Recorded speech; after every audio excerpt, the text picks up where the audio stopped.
Assalamu alaykum. Bugün bütün dünyadaki Müslümanlar İslam dinimizden arkanlardan biri bolgan Ramazan ayının en ahırkı rozasını tutup iftarlarını kılışmakta. Biz bugün intayin hoşal. Çünkü biz bu ming aydan artık bolgan bir ayda Allah buyurgan farzlarni ado qildik.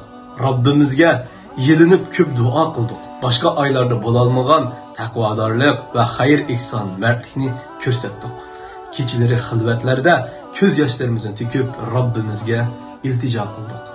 Ulamalar ro'za hit sil rahimning ishki doğru deydi. Çünkü bu gün Allah'ın bendeleriga bergen rahmet ve ziyafet günüdür. Çünkü bu gün bütün Müslümanlar tenteni kılıdığan, birbirini yoxlaşıp hal-muğ aytışıdığan, el cemaat arasındaki mihir riştisini çıngıtıdığan mukaddes bir gündür. Müslümanlar top bulup mescitlerge mangan yolları da Allahu Ekber, Allahu Ekber, La ilahe illallahu, Allahu Ekber, Allahu Ekber ve lillahil hamd deb tekrar tekbir sadalarını yangratgunicha Rabbinin özlerine bergen Ramazan ve roza hit hediyelerine teşekkür bildirdiğin bir gün. Şundaqlı bugün ko'nglimiz intayin yer. Çünkü biz mushu mübarek Ramazan ayının en ahırkı dakikaları turvatımız.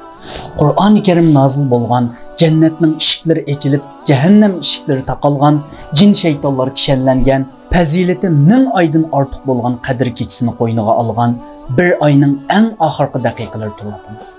Shundaqla nafsimizni yemek-ichmak shahvatlardan, yomon gap g'ayvatlardan yiroq turish bilan cheniq turgan go'zal ayning eng oxirgi daqiqalari turvatimiz. Shundaq Ramazan ayı bizning boshqa vaqtlarda qo'llarimizga ololmagan Qur'onlarimizni qo'limizga olishimizga, kechalerde tahajjud turishimizga sababchi bo'ldi. Biz Ramazan ayida ibodatlarga alohida e'tibor berdik. Ammo shuni bilishimiz kerakki, Ramazan ayı Allohning bo'lganidek, uningdan boshqa oylarmi Allohningdir. Boshqa oylarda ham Qur'on o'qib turishimiz, sadaqa ihson qilishimiz, kechalari turib Rabbimizga ruku sajda qilishimiz o'xshashla Allohning nazarida eng yaxshi ko'riladigan amallardir. Ulug' Alloh hammamizning Ramazan oyida qilgan barcha ibodatlarini qabul qilsin.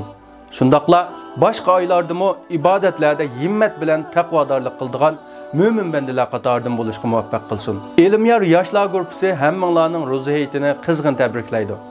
Ro'za hayitinglarga muborak bo'lsin.